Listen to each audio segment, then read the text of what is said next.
Hello and welcome back to the channel. I wanted to post this video as a follow-up to that community post about the Case Tournament. And so on the screen here is the deck list that got me first place after Swiss in the Case Tournament. And my matchups real quick were Bystial Horus round 1, Rescue Ace, Purrely, Rescue Ace, and another Purrely, but this one was Purrely Spright with like the Nimble package. And then we cut to top 8 after the Swiss, and then I won and got to top 4 by beating Fluffal Tearlament. That deck was very cool, a lot of draws, and more orange light access. And then at top 4 we agreed to split because we were all tired and hungry. So but let's go into the profile real quick. I want to discuss some theory about it and talk about sort of what's changed since then. So this list is very, very similar to the regional list that I had posted, which is why I didn't want to just post a standard deck profile because it would have been much the same. I will mention in this tournament, Nibiru came up a lot more because I played much more Rescue Ace. And honestly, the deck felt still really, really well. The main deck is pretty standard. We'll go over the changes in that in a second. In the extra deck, some points of confusion. The Nightmare Phoenix is new, I believe. And this theory is basically you struggle a lot with There Can Be Only One because your deck is so many warriors. But now that you have 4 extra copies of non-warriors in Wanted Poster and Diabellstar, you can access them when you want, and if they flip Tikaboo on, say, like normal summon Ogi or normal summon Connector, you could still play by Wanted Poster or Diabellstar into another body and then make Phoenix and pop it and continue. It is a little awkward, but it's the only really out that we have in game 1 to Tikaboo against like Vanquish Soul, or if Tearlament sides it or something like that. Typhon, again, kind of underperformed this event, and I've since cut it. I'm sure it could win like a game here or there, but to me it just never comes up. And even in games where I've been playing without it, I try to keep in the back of my mind, would Typhon have won me this game? And most times it's not the case. In the side, we have the 3 Droll for combo decks. We have the 1 Magnamut and 2 Druid's Worm, mainly for tier. There's usually a lot of tier around my area, so I felt they had more impact than Crow. If I were to go to a bigger event, I think I would put Crows in over the Bystials because they're more flexible. We have our Thrust package, so 2 Thrust, a Duster, a Herald of the Abyss for Purrely, and then a D-Barrier and a Magic Deflector for going first. With Thrust. Both of these, so D-Barrier specifically, good against Purrely, good against Branded, those sort of things. A lot of decks right now are siding Dimension Shifter, and so I really want to have that Thrust package ready for when I'm going first. And then Deflector, again, Makonko, Infernoble, Purrely, Flu. It just hits a lot, and Flu is the one that's going to be most expected on Shifter, which D-Barrier doesn't do anything against, so I want to make sure I have a target for that. And then the final card in the side is 3 Xyz Encore. So something that I noticed at the regional was Abyss Dweller really shut off my plays, and I wanted to make sure that wasn't the case. I wanted to make sure I have an answer to Abyss Dweller.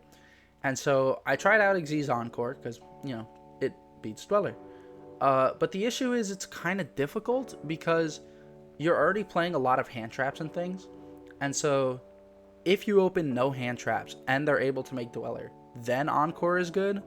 But if you open like 1 or 2 hand traps, you should be able to stop them from getting to Dweller.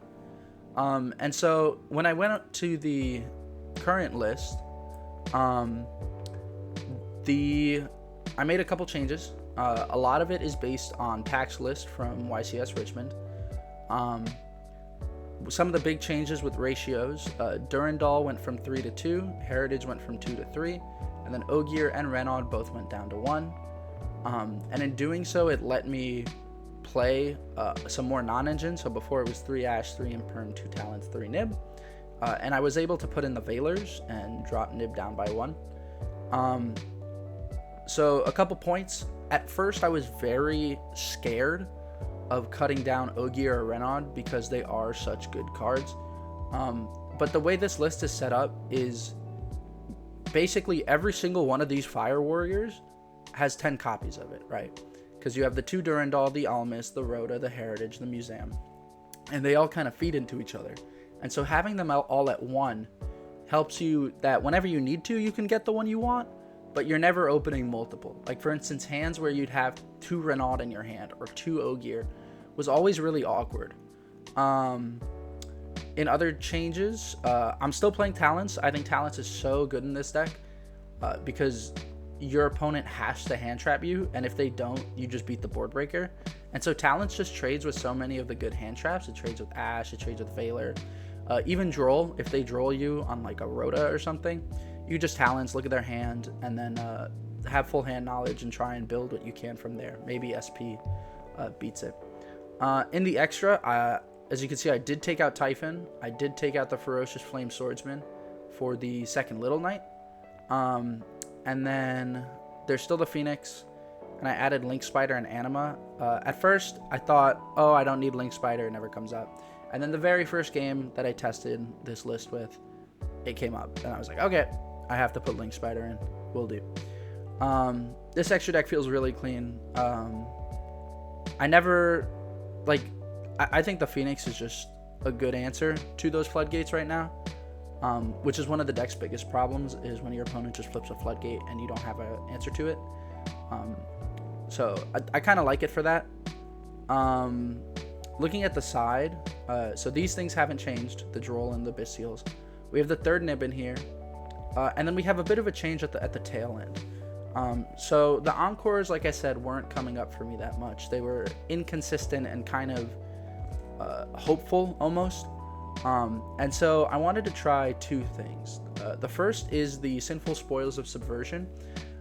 So this lets your Dia Bellstar be almost a board breaking tool, which is really cool because Dia Bellstar on her own is really nice, right? A 2500 body that you can summon with pretty much any hand. And then if your opponent has a board that's set up in a certain way where it's not a lot of negates but a lot of other interrupts, setting this Sinful Spoils of Subversion can help trade with more on it. So for instance, one thing you can do is against like Branded, right? You can, and you also have Thrust to get to it as well, which is really helpful. So you have like 6 cards to get to this card.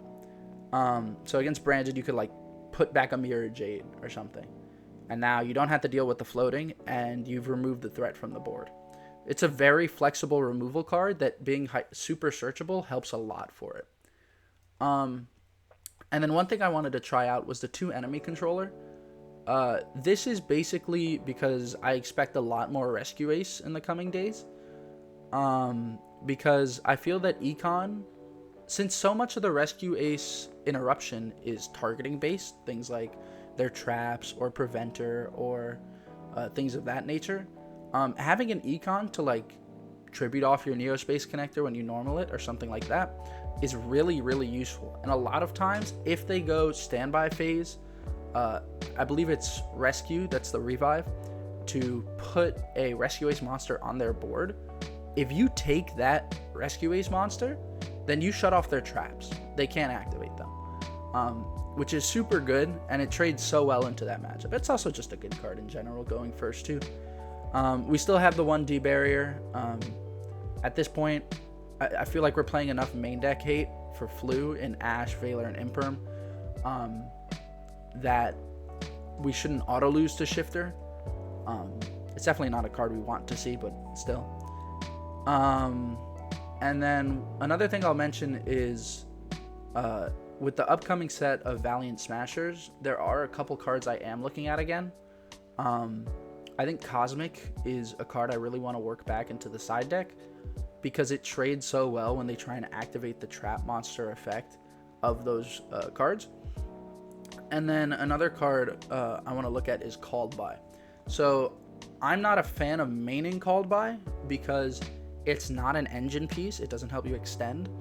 And then it's kind of weak going second right now. Sure, you could trade with like a Yama or something of that nature, and it has its good matchups, right, like against Dragon Link. But overall, I think it's pretty frail. But if we see more hand traps in this coming format, because people are playing more for hand traps for Rescue Ace, then I think siding Called By again could be really good as just another card to put in going first. So that's mainly it for this video. I will have some Dueling Book replay videos coming up soon, hopefully. So look forward to those, and thanks for watching, and I'll talk to you later.